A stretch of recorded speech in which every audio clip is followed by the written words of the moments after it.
তৃণমূলের পরীক্ষিত কর্মীরা সবসময় বঙ্গবন্ধু কন্যা শেখ হাসিনা কর্তৃক মূল্যায়িত হন।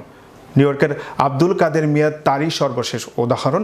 এমন অভিব্যক্তি প্রকাশের পর সর্বস্তরের প্রবাসীদের পক্ষ থেকে গেল 11 নভেম্বর শুক্রবার সন্ধ্যায় ব্রুকলিনে এক সমাবেশ থেকে বাংলাদেশ আওয়ামী লীগের সভাপতি শেখ হাসিনার প্রতি গভীর কৃতজ্ঞতা জানানো হয়।